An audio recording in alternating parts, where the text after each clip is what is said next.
Oke. Lu bisa cerita nggak sekarang soal klien-klien lo gitu kan, terutama soal ya klien itu kan decision makers kan mostly kan. Yeah, Lu mostly. pasti udah berhubungan dengan orang-orang yang mungkin levelnya senior manager kali ya gitu kan. Mereka kan pasti unik-unik nih. Is Betul. there any like insights that interest in your daily basis kayak gitu?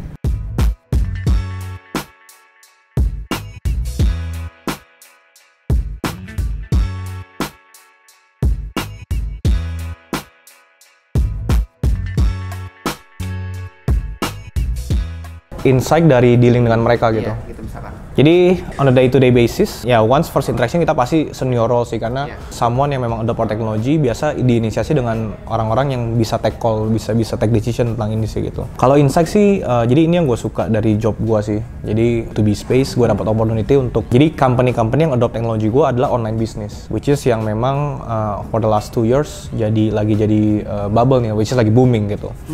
Jadi Tapi masih aman nggak bang? kalau gue lihat masih aman for the next 5-10 years. Should be more evolving menurut gue. Cuma adalah mungkin lebih ke siapa yang akan dominate gitu loh. Kan it's a very saturated. Jadi siapa yang akan winning sih menurut gue.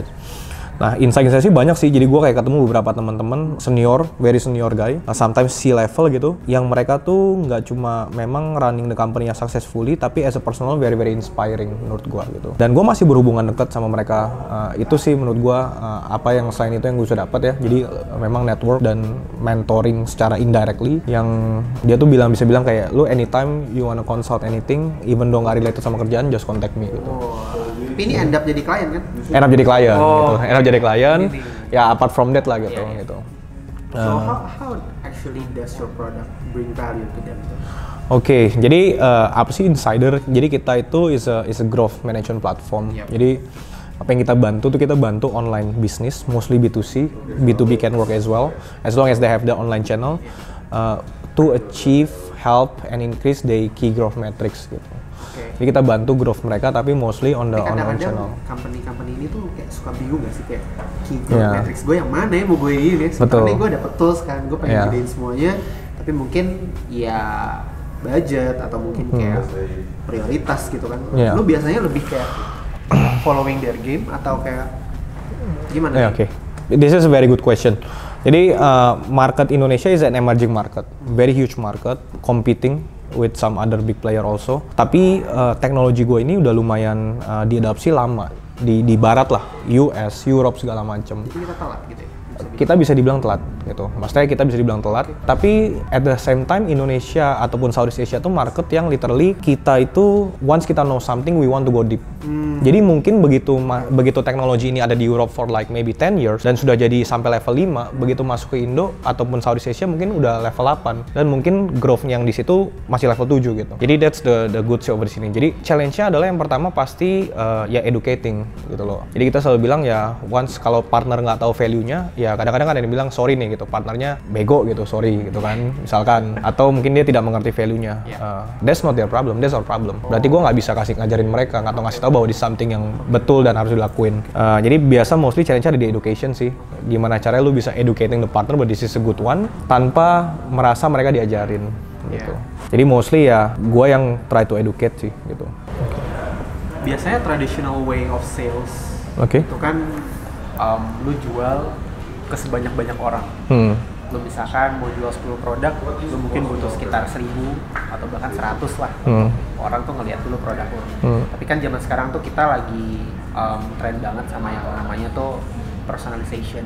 Ini menurut gue topik yang sangat menarik banget dan kebetulan produk lo juga main di sini nih. Nah jadi kalau dari lo sendiri, dari perspektif lo sendiri gitu ya, apa sih personalization itu nomor 1 dan nomor 2 adalah kenapa ini penting? Oke. Company, jadi ini sebenarnya personalization ini bukan salah satu bahasa yang asing untuk para pemain-pemain awal sih. Dalam arti kayak like Amazon, let's say Facebook, or let's say big media company gitu ya. Simple lah gitu. Jadi they do it manually, ada yang do it automatically. Manually contohnya sederhana gini. Let's say you come to some news, let's say Flipboard lah gitu ya. You are able to choose or pick which kategori yang lu suka. Jadi manually dia akan serve lu only content yang sesuai dengan yang lu mau gitu kan. Atau sekarang lu bisa follow thread di LinkedIn sesuai dengan hashtag yang lu suka. Nah, yang sulit itu sebenarnya yang automated gitu. Jadi kenapa automated? Karena ada mesin ataupun algoritma yang involved di sini. For example seperti itu. Jadi ada satu, it's a very trustable media. Dia bilang bahwa 80% orang itu tend to go back to some website atau e-commerce business ketika they show them personalized product. Dan eventually ketika dia come back, this traffic is going to impact pasti linearly ke bicara revenue ataupun bottom line. So, jadi what is personalization? It's basically how to make our own channel, digital channel, online website, mobile app to be as personalized as we can to each of every user. Jadi gini, every user. Demographics or apa ya? In terms of could be anything. Biasa sih ada mostly 2 atau 3 sih. Jadi berarti kompleks banget ya. Bisa jadi kompleks banget. It's very complex. Jadi kayak for example, kita ambil sederhananya seperti ini deh. Let's say misalkan you come to Amazon, you buy some product, in every step of the funnel they going to show you product recommendation. Gitu. Jadi ganggu sih kalau buat gue. Oh iya. Agak harus hati-hati sih kalau put itu sih karena itu bisa mempengaruhi ke buying orang yang udah mau beli gitu ya. Jadi kadang-kadang ada juga yang taruh setelah user finally beli. Itu makanya kenapa penting A/B testing gitu ya? Betul. Jadi sesimpel itu. Tapi in more deep level ada juga yang kayak dia bahkan bisa tahu bukan barang yang lu terakhir beli atau suka, tapi barang yang lu akan suka. Yang akan lu suka gitu. Jadi prediktif gitu. Jadi based on apa sih biasa orang suka A tuh ternyata biasa suka B atau C gitu. Nah ternyata orang ini beda, yang B, orang B ini beda. Kenapa? Karena ternyata dia suka barang A spesifik tapi warna merah. There's going to be other faktor tuh yang bermain gitu. Dan it's a battle and war of personalization. Jadi seberapa lu bisa buat user-user ini happy dan ngerasa dia dimengerti di website atau mobile app, there's going to win this all sih menurut gua gitu.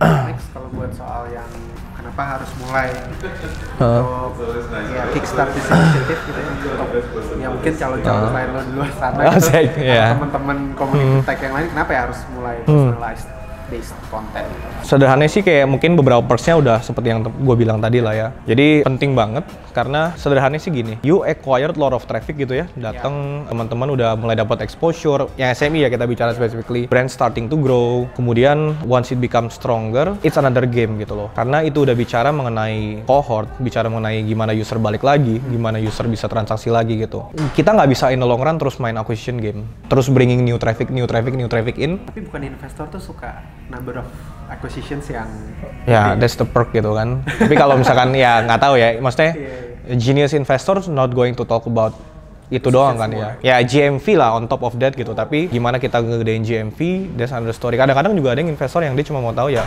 conversion for example. Nah jadi produk kita, not only produk kita, banyak juga produk di luar sana, you should be investing on that. Bicara retention, bicara conversion, gimana caranya keep user on your channel gitu. Karena at the end ada satu istilah namanya Pareto 80-20 gitu loh, bahwa ya 20% of your traffic contribute to 80% of the total overall revenue gitu. Then why you're not focusing on keeping this 20 and increase this 20 to 30 to 40 to 50 gitu loh. Jadi that's going to sustain your business in the long run. Nah personalized ini kan juga biasanya tuh ada di ranah-ranahnya digital marketing sampai produk. Iya, biasa sih gitu. Ini gue pengen bahas soal digital marketing dulu ya mungkin ya.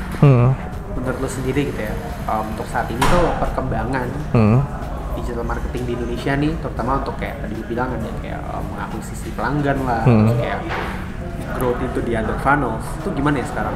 Apakah masih sama-sama aja, masih basi-basi aja atau what happened? Sempet sih kayak yang ngobrol sama beberapa teman-teman gimana sih sekarang industrinya gitu. Mungkin 5 tahun yang lalu branding nomor 1. Jadi mungkin branding campaign without even looking at how many transaction they made itu masih oke. Tapi banyak sekarang most of the company udah pinter gitu. Jadi buat teman-teman digital marketing gitu ya, agensi-agensi, mereka udah mau bicara hari ini conversion. Gitu. Jadi berani langsung selling to the end funnels ya? Yeah, end funnel. I mean, I don't care like how much traffic you bringing to me. At the end gue mau conversion atau bottom line gitu. Nah itu sih sekarang yang gue lihat gitu. Which is berarti marketnya udah lumayan. Sales marketing. Ya.